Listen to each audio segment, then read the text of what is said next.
Assalamualaikum warahmatullahi wabarakatuh. Hai sahabat FDK TV. Senang sekali rasanya saya Putri Rahmadani Zain kembali hadir untuk menyapa Anda. Di kesempatan atau di episode kali ini ya, sepertinya akan sangat menarik karena kita kedatangan dua guru besar sekaligus. Nah, sahabat FDK TV, berbicara tentang pendidikan Islam, yaitu sebuah proses yang dilakukan untuk menciptakan manusia-manusia yang seutuhnya, seperti beriman dan bertakwa kepada Tuhan. Lantas bagaimana dalam sistem ataupun perspektif dalam psikologi ya? Putri hari ini tidak sendirian pemirsa, karena akan berdialog dan berdiskusi dengan dua profesor kebanggaan Universitas Islam Negeri Sumatera Utara. Sudah hadir bersama kita Profesor Dr. Haidar Putra Daulay MA. Assalamualaikum Prof. Waalaikumsalam. Apa kabar Prof? Bagus. Alhamdulillah. Sehat ya Prof? Puasa ya Prof? Puasa. Alhamdulillah. Dan juga sudah hadir Profesor Dr. Nur Sakinah Daulay MPSI. Assalamualaikum Prof. Waalaikumsalam warahmatullahi wabarakatuh. Kalau ngelihat Profesor Sakinah ini ya, saya juga mungkin pemirsa yang ada di rumah itu semakin terpacu untuk lebih menggiatkan pendidikan walaupun sebagai wanita ya Prof. Tapi tidak melupakan juga jati dirinya sebagai wanita yang berada di rumah biasanya. Prof, sebelum kita masuk ke tema kita pada hari ini ya, ini ke Prof Sakinah dulu. Prof, dulu cita-citanya jadi apa sih Prof? Adakah pernah terlintas untuk menjadi guru besar atau memang mengikuti jejak sang ayah Prof? Ya, dulu pada saat saya SMA, awal sekali saya melihat ayah dan mama ya di rumah itu luar biasa membaca, menulis seperti itu. Nah, saya terinspirasi. Meskipun sudah berumur ya, artinya kan mungkin sudah 50-an pada saat saya SMA, tapi tetap membaca. Nah, ini kan luar biasa. Nah, kemudian terinspirasi, alhamdulillah saya lulus menjadi dosen gitu. Dan ya seperti biasa, mengurus kepangkatan itu ya seperti biasa, tidak pernah terputus ya. Dan alhamdulillah semakin terinspirasi ketika sudah selesai S3. Kemarin saya S3 di Fakultas Psikologi UGM. Itu semakin membuat saya terpicu ya, banyak peneliti, banyak penulis. Ya intinya memang terinspirasi dari ayah saya sebagai guru besar, dan juga dari ibu saya juga seorang dosen. Oh, seperti itu. Nah, jadi pemirsa, yang buat kita speechless adalah ternyata Profesor Haidar dan juga Profesor Sakinah ini memiliki hubungan anak dan ayah, ya kan Prof? Jadi makanya hari ini luar biasa sekali pembahasan kita, pendidikan Islam dan juga psikologi terhadap bagaimana perspektif puasa nih ya dalam pandangan pendidikan dan juga perspektif dari psikologi. Kalau Prof sendiri, sebelum kita masuk ke dalam tema Prof, bagaimana melihat kegigihan dari Prof Sakinah? Alhamdulillah. Jadi dia sejak masa kecil sudah nampak kegigihannya. Jadi kami dulu tinggal di Jogja. Tinggal di Jogja. Jadi dia mulai TK di sana, TK Abbas Sapen. Kemudian masuk SD Muhammadiyah Sapen. Kemudian saya pindah ke Sedimpuan, ikut juga pindah kan. Nah, di sana dia menunjukkan kegigihan, ya dia menjadi mayoret. Mayoret, pernah jadi mayoret juga ya Prof? Jadi itu nampak ya, ngatur-ngatur gitu. Jadi saya pernah diundang ke stadion. Stadion itu untuk melihat orang-orang pawe kan. Dari jauh saya lihat dia. Ya, saya lihat Sakinah, kerja dia ngatur-ngatur. Tunjuk sana, tunjuk situ, dia ngatur-ngatur. Jadi sudah. Kemudian terus dilanjutkannya, kami masukkan dia ke pesantren dulu. Oh, sempat di pesantren? Iya, pesantren Al-Kausar. Nah, sudah itu baru ke Mandua. Dia sudah menunjukkan kegigihannya kan. Kemudian baru ke USU. Nah, alhamdulillah selesai USU S2, dia dapat diterima jadi dosen di sini. Dan kemudian berkesempatan untuk program doktor yang pada waktu itu sedang dipopulerkan sebenarnya. Departemen Agama atau Kementerian Agama pada waktu itu sedang memprogramkan 1000 doktor. 1000 doktor. Dan Profesor Sakinah melamar. Melamar untuk itu, dan alhamdulillah lulus dan terima di UGM tadi. Berarti sekarang menjadi profesor, dulu jadi mayoret ya Prof ya? Mayoret. Dulu ngatur-ngatur ya Prof? Ngatur-ngatur ya. Mayoret. Dari mayoret ke guru besar. Jadi memang itu ya pemirsa, bahwa sebenarnya pengalaman dari Profesor Nur Sakinah ini dapat menginspirasi wanita-wanita yang sedang menonton tayangan ini, bahwa sebenarnya dari mayoret ini bisa menjadi seorang dosen. Kayaknya bisa diangkat jadi buku nih ya Prof ya. Kalau dulu Profesor Haidar tuh melihat lagi ngatur-ngatur ya Prof. Iya lagi. Sekarang udah duduk bersampingan, udah berdampingan. Iya. Baiklah pemirsa, kita akan membahas sebuah tema yang menarik, yaitu sebagai bridging awal saja di podcast kali ini, bahwa sebenarnya kita sebagai perempuan ataupun laki-laki, bahwa pendidikan itu sangatlah penting. Untuk tema kali ini ya, kita akan berbincang-bincang santai saja dengan kedua narasumber terkait dengan puasa dalam perspektif pendidikan dan juga psikologi. Kita ke Prof. Haidar terlebih dahulu. Prof, bagaimana sih pandangan pendidikan Islam ini terhadap pelaksanaan puasa Ramadan ini, Prof? Baik Putri, saya akan menjelaskan.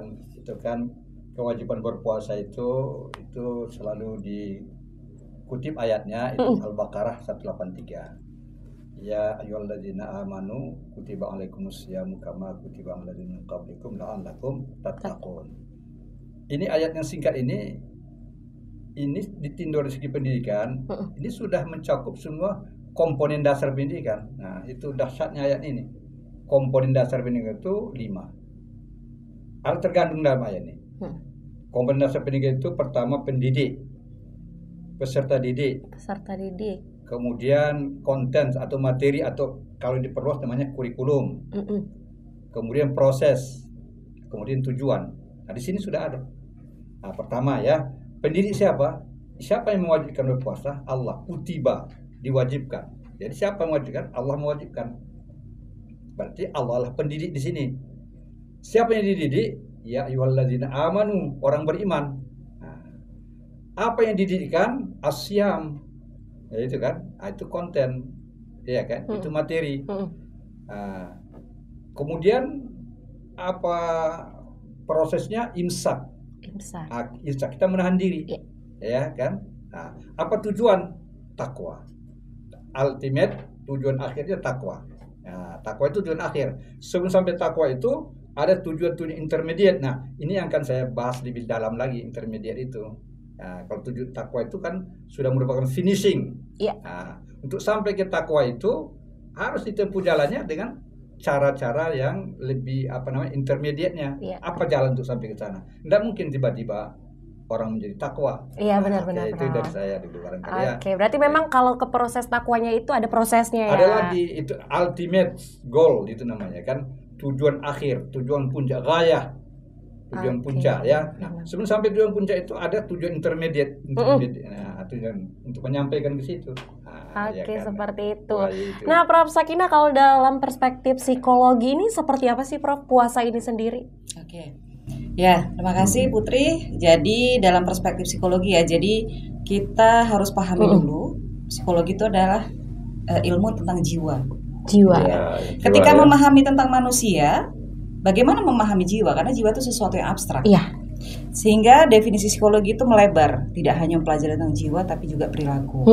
Karena ketika kita melihat jiwa orang bersih, maka akan tampil dalam perilakunya. Gitu juga sebaliknya, perilaku yang amal soleh gitu ya, yang baik budi pekertinya gitu, berakhlak mulia, biasa juga akan mewakili jiwanya yang bersih. Cuma dalam psikologi ketika jiwanya tak bersih tapi pura-pura nampak dalam perilakunya itu yang perilakunya yang menampilkan sosok yang baik gitu ya.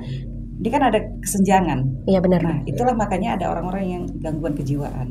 Nah, seperti itu. Ketika jiwa dan perilakunya tak sesuai, tak seimbang gitu ya, makanya ini ada mengalami disorder, gangguan kejiwaan. Nah, puasa dalam perspektif psikologi itu seperti apa? Ya tentunya berkaitan dengan jiwa dan berkaitan dengan perilaku gitu. Jadi dengan berpuasa akan memunculkan rasa kedekatan kepada Sang Pencipta gitu ya. Dan itu muncul dalam perilaku. Rasa kedekatan kepada Sang Pencipta itu kan jiwa. Jiwa. Merasa. Kemudian ada juga kognitif berpikirnya di situ. Ada afektifnya merasa bahwa Allah, kita berpuasa karena Allah gitu ya.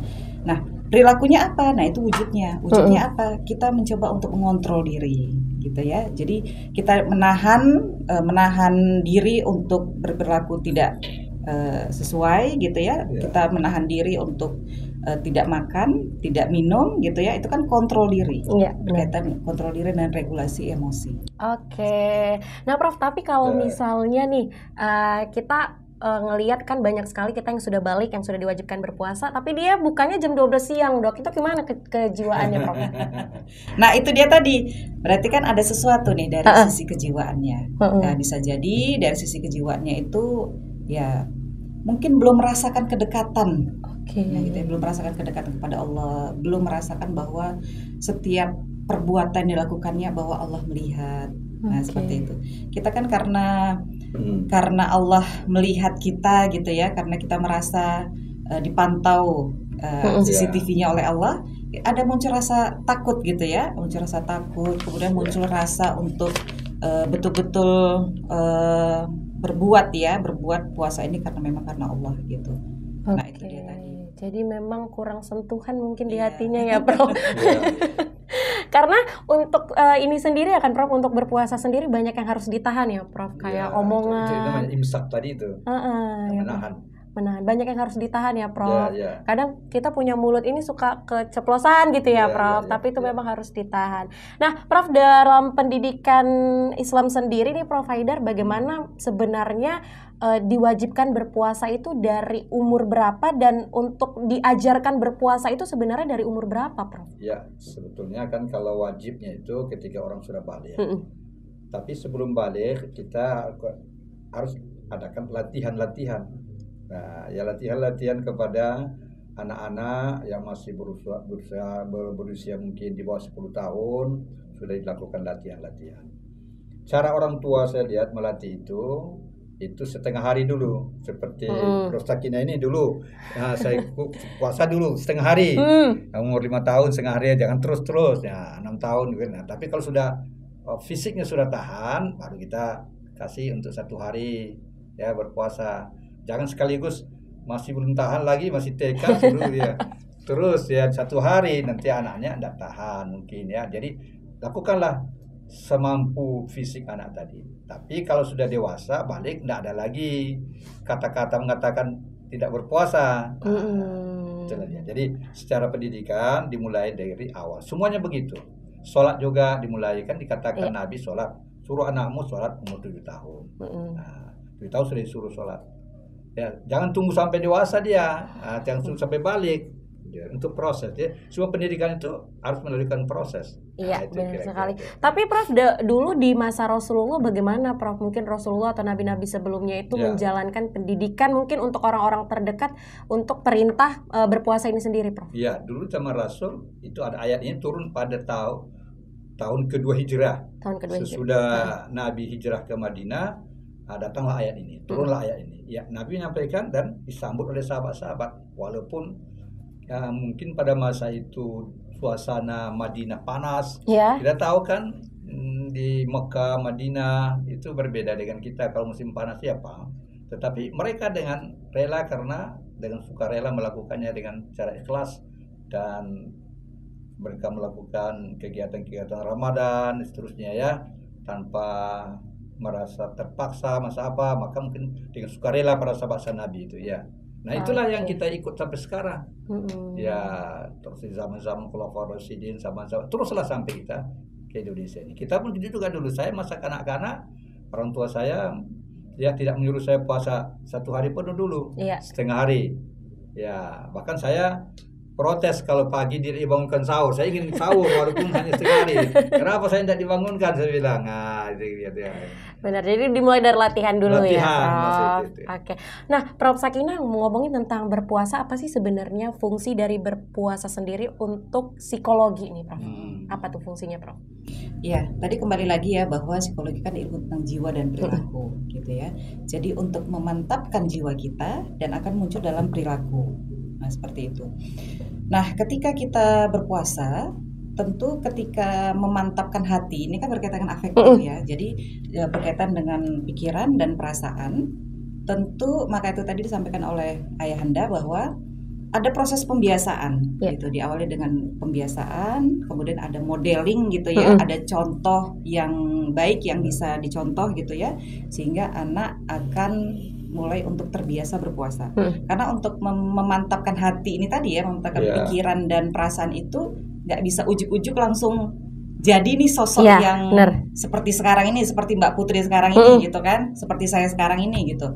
Karena itu pengaruh daripada pengalaman masa kecil gitu ya. Jadi pengalaman masa kecil untuk membiasakan berpuasa, maka harus ada modeling yang baik ya, figur yang bisa untuk menjadi contoh tauladan ya, mungkin ayah ibunya seperti itu, abang kakaknya di rumah berpuasa gitu ya. Nah kemudian dibiasakan untuk berpuasa gitu. Jadi mungkin diawali dengan setengah hari dulu, tapi kemudian tahun depan mulai full gitu ya. Dan itu terbiasa dan terus menerus, ini kan akan memantapkan hati tadi ya. Tapi ada satu yang paling penting itu, harus semangat jiwa, semangat jiwa untuk melakukan puasa. Iya, jadi jangan kalau nggak semangat jangan tidur aja satu harian ya, Prof. Nah, sudah dia merasa aku tak mampu ini katanya kan. Nanti haus, ini panas, nah, datanglah melemah semangatnya. Semuanya segala sesuatu ini harus didorong oleh semangat yang kuat. Nah, itu namanya mujahadah. Mujahadah. Nah, mujahadah ya, mujahadah fi nafs, mujahadah dalam diri kita. Jadi kalau dari awal sudah dimulainya dengan merasa ini tak bisa, ini panas hari, ini begitu, tentang lemah. Ini yang membuat orang jatuh, down terus psikologinya. Tapi kalau dia semangat, iya kan, apapun, bahkan ada orang yang tidak sahur kan, sering kita dengar orang tidak sahur. Benar, Prof. Oh tertidur saya tadi malam kecapean, jadi bagaimana? Tidak sahur. Coba bayangkan, kalau dia terakhir makan pukul 9 malam, berapa jam dia puasa? Ya benar-benar, Prof. Nah, begitu juga saudara-saudara kita yang ada di Eropa, di Amerika. Kalau musim panas, mereka berpuasa lebih dari 18 sampai 19 jam. Kalau kita kan cuma 13 jam. Ya. Kenapa? Karena pada musim panas itu adalah malamnya lebih singkat. Ya, benar. Nah, jadi panjang. Lama kali rasanya kita. Saya pernah juga musim panas di Eropa di mana lama kali siang ini. Dari mana-mana lama kali.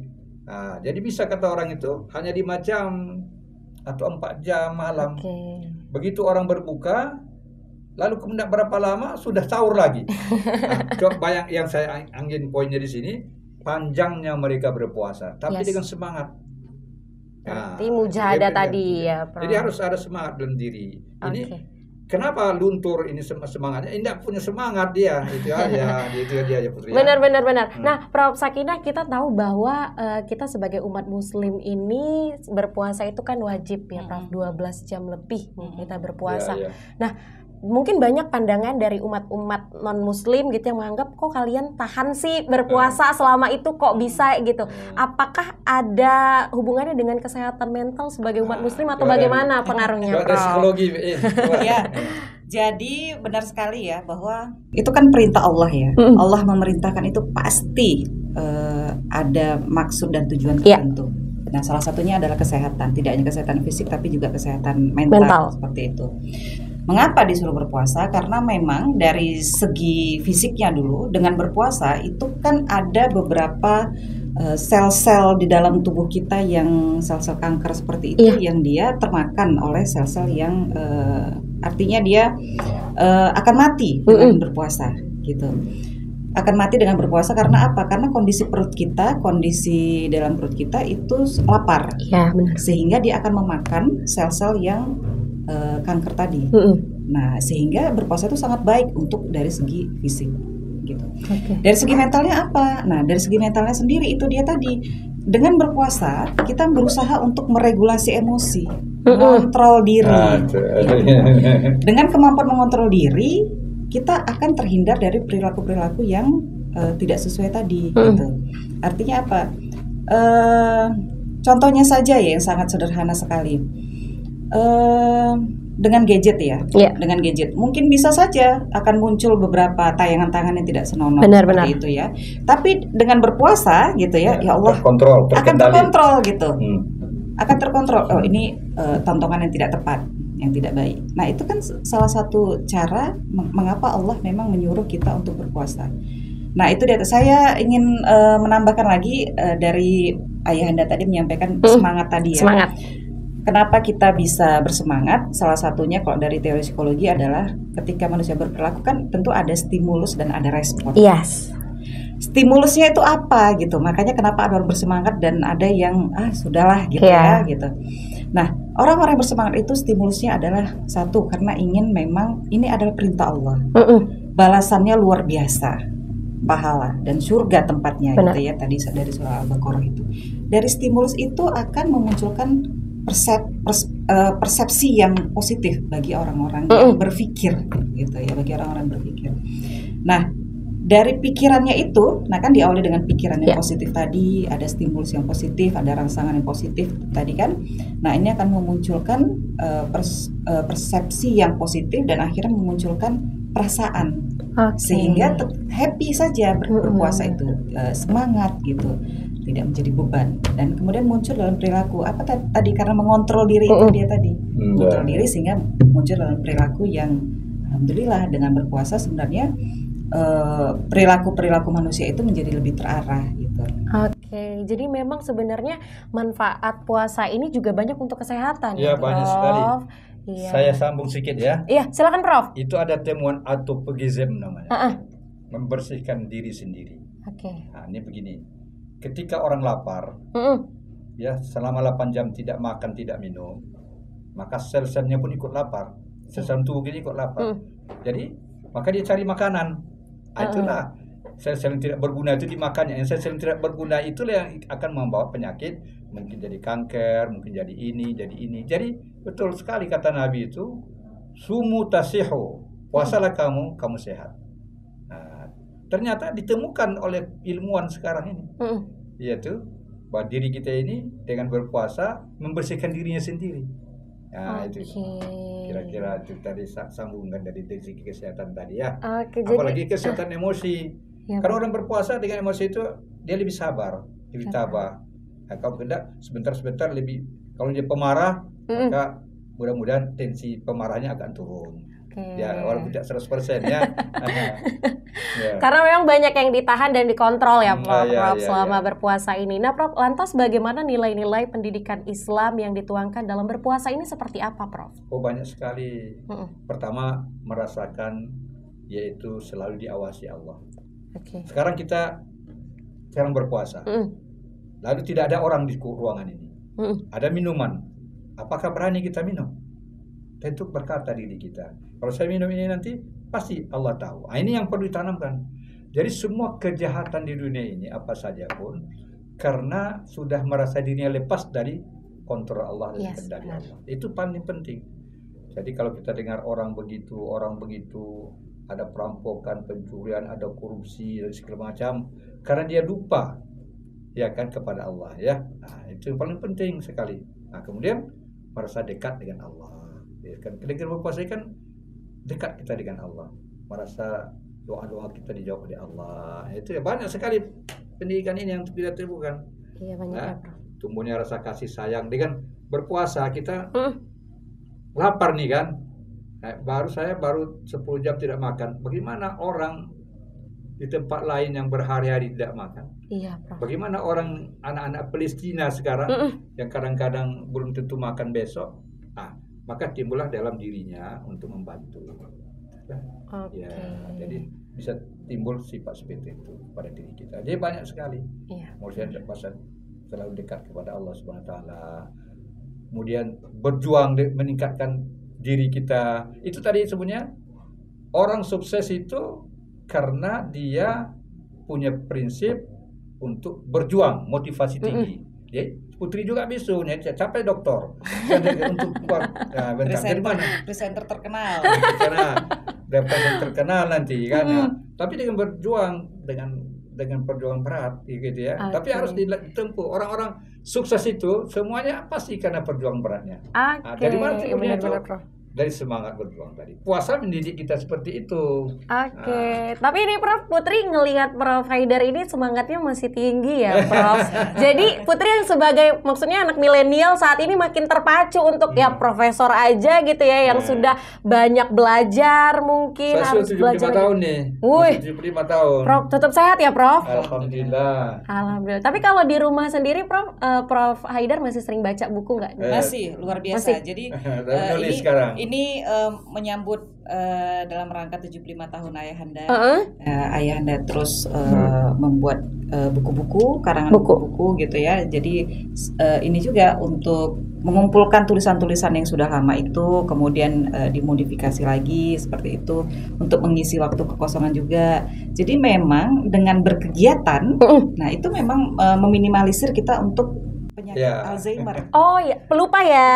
Alzheimer gitu. Karena apa? Terasah terus kognitif kita, pikiran kita itu terasah terus. Makanya kan kenapa berbeda orang-orang yang berpendidikan dengan orang-orang yang kurang berpendidikan gitu ya, non pendidikan gitu. Karena dengan berpendidikan memang kita terasah pikiran, cara kita berinteraksi dengan orang lain, kemudian kita banyak membaca, menulis seperti itu. Nah itu memang menghindari. Otak itu harus dilatih terus, tapi yang terlalu berat-berat. Iya benar-benar. Jadi memang karakter dari Profesor Haidar ini dari muda sudah terpupuk ya Dok, Prof dengan baik. Nah, lantas bagaimana Prof ini hubungan berpuasa dengan pengaruh karakter manusia sendiri? Hubungannya gimana Prof? Ya, pengaruh puasa dengan karakter tentu itu dia tadi ya. Ketika puasa itu kan banyak mengajarkan kita supaya untuk husnuzon ya, tetap berpikir positif, kemudian memiliki ketenangan jiwa gitu ya, merasa bahwa Allah akan selalu melihat kita apapun yang kita lakukan, sehingga itu mengontrol diri kita untuk berperilaku tetap baik seperti itu. Nah ini kan ujung-ujungnya nanti kan kesehatan mental gitu ya. Kenapa harus kesehatan mental gitu ya, mental health gitu ya, karena makna kesehatan mental itu adalah tidak hanya produktif untuk dirinya sendiri, tapi juga bermanfaat untuk orang lain. Gitu. Kita banyak melihat orang-orang produktif untuk dirinya sendiri, gitu ya. Tetapi ketika berinteraksi dengan orang lain, dia kurang, gitu. Nah, dengan berpuasa ini, itu semua mencakup di dalamnya. Jadi kita banyak melakukan ibadah-ibadah ya, sholat, puasa, gitu ya, berzikir. Itu kan untuk memicu pikiran dan perasaan yang positif. Nah, dengan bersedekah dalam puasa, nah itu berarti kan kita memberikan sesuatu tidak hanya untuk diri sendiri tapi untuk orang lain. Jadi makna kesehatan mental itu sendiri adalah bermanfaat untuk dirinya sendiri, produktif untuk diri sendiri, dan juga untuk manfaat untuk orang lain. Oke, dapat nih kuncinya bahwa kita harus bermanfaat bagi orang lain juga. Memberi itu berarti menerima. Oke, memberi itu berarti jangan menerima. kita merasa kehilangan, ya kan? Kalau kita memberi, ya kan? Ya, Prof? Kita menerima. Oke. Ya kan? Apa maksudnya itu? Nah, kalau kita memberi sedekah, kita menerima. Apa yang kita terima? Apa yang kita terima? Yaitu rasa tenang, rasa tentram batin kita. Itulah memberi tapi menerima. Kita seolah kehilangan, tapi kita seolah memperoleh. Hilang, ini kan hilang. Uang kita ada 10.000, hilang dia dalam kancah perhitungan. Tapi yang hilang itu kita terima. Ya kayak itu, balik lagi kepada kita dalam bentuk yang lain. Itulah dia. Nah, itulah psikologi dari apanya itu kira-kira.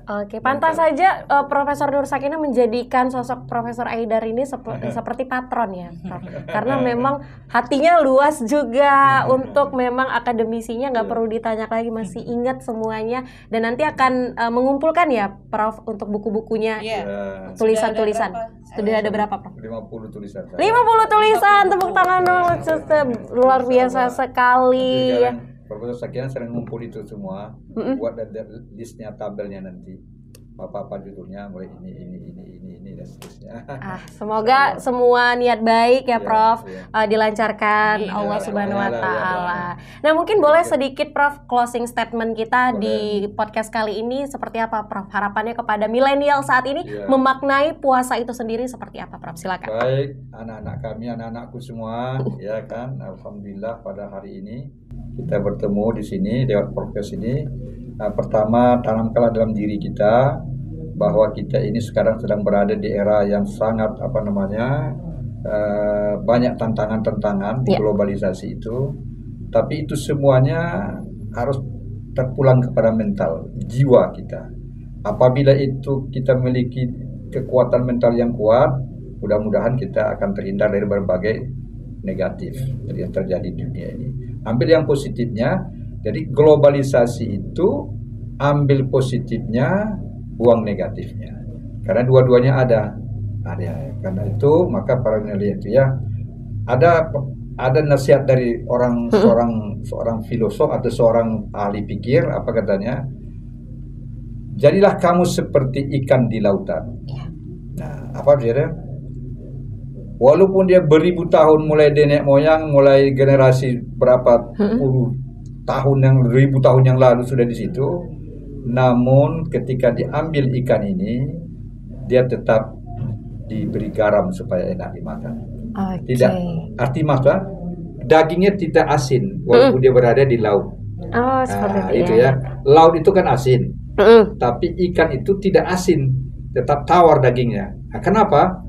Karena dia memiliki suatu zat dalam dirinya untuk menolak asinnya air laut. Jadi Anda pun, anak-anakku semua, di dunia yang kamu hadapi sekarang ini, jadilah kamu seperti itu.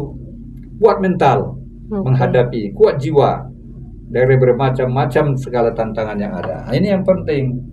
Apa itu? Ada yang dekadensi moral, ada ini, macam sekali. Tapi kalau kita sudah punya seperti itu tadi, dengan sendirinya itu akan terhindar. Nah, itulah yang perlu ditanamkan kepada milenial kita ini sekarang. Ngomongin tentang ikan jadi pengen bukanya pakai ikan asin ya, Prof. Nanti kita buka pakai ikan ya. Kalau dari Prof Sakinah sendiri seperti apa, Prof? Pesan-pesannya kepada milenial saat ini? Generasi muda sekarang luar biasa ya, kita melihatnya. Tanamkanlah bahwa puasa itu manfaatnya luar biasa. Kan kalau generasi milenial sekarang kan ngelihat itu dampaknya yang bisa melihat dampak positifnya gitu ya, tapi prosesnya kadang nggak pengen ngelihat. Iya, benar. Tanamkanlah dalam diri bahwa dengan berpuasa banyak sekali manfaat yang bisa didapat. Apa itu? Salah satunya yang penting adalah bersehat mental. Karena kita banyak sekarang melihat orang-orang yang banyak mengalami gangguan kejiwaan meskipun dia usianya masih muda, depresi, seperti itu. Dengan berpuasa itu menangkal. Kenapa? Karena orang-orang yang mengalami gangguan kejiwaan, disorder ataupun seperti depresi, stres berat, itu karena diawali dengan pikiran yang tidak positif tadi. Maka dengan berpuasa, salah satu manfaatnya adalah bersehat mental. Bersehat mental apa? Memiliki pikiran yang positif, kemudian memiliki jiwa perasaan yang tenang, dan kemudian muncul dalam perilaku yang amal soleh tadi. Gitu. Jadi tanamkan, yakinkan bahwa dengan berpuasa banyak sekali manfaat yang bisa didapat. Maka mulailah dengan berpuasa. Jadi semuanya ya bahwa puasa itu wajib karena memang ada fungsi dan tujuannya untuk diri kita sendiri nih, sahabat FDK TV. Nah, Prof, sebelum kita mengakhiri ini podcast hari ini, terima kasih sudah hadir ya, Prof, di FDK TV, sudah memberikan edukasi dan informasi tentunya kepada para mahasiswa dan juga masyarakat maupun generasi milenial. Prof, apa goals ke depannya, Prof? Sudah jadi profesor, pengen apa lagi nih, Prof? Nah, kan intinya sehat mental. Tidak hanya produktif untuk diri sendiri, tapi bermanfaat untuk orang lain. Jadi banyak-banyak berbagi, baik berbagi ilmu, berbagi dari podcast seperti ini, kegiatan ini kan juga berbagi. Iya, benar. Gitu. Jadi banyak-banyak memberikan manfaat untuk orang lain. Mungkin saya banyak dengan memberikan tema dengan memberi menerima. Memberi untuk menerima. Jika kita memberi, kita akan menerima juga. Jadi ada hubungan timbal baliknya ya, Prof. Boleh tepuk tangan dong untuk narasumber kita yang luar biasa sekali. Berilah senyum, Anda pun akan menerima senyum. Iya, benar ya, Prof. Tapi kalau cemberut, kita beri cemberut. Orang pun akan membalasnya. Iya, benar. Itulah dia, berilah. Wah, positif vibe sekali perbincangan kita hari ini, pemirsa dan juga sahabat FDK ya, karena tadi Prof Haidar dan juga Prof Sakinah sudah memberikan closing statement untuk di episode kali ini. Prof, doanya untuk profesor berdua. Aduh, saya terinspirasi sekali nih, Prof ya. Sehat-sehat selalu, Prof ya. Semoga apapun yang ingin dicapai dilancarkan Allah Subhanahu wa taala. Dan juga pemirsa yang ada di rumah, semoga sehat selalu dalam menjalankan aktivitas sehari-hari Anda. Terima kasih atas perhatian Anda. Saya Putri Rahmadani Zain pamit undur diri. Wabillahi taufik wal hidayah. Wassalamualaikum warahmatullahi wabarakatuh. Waalaikumsalam warahmatullahi wabarakatuh.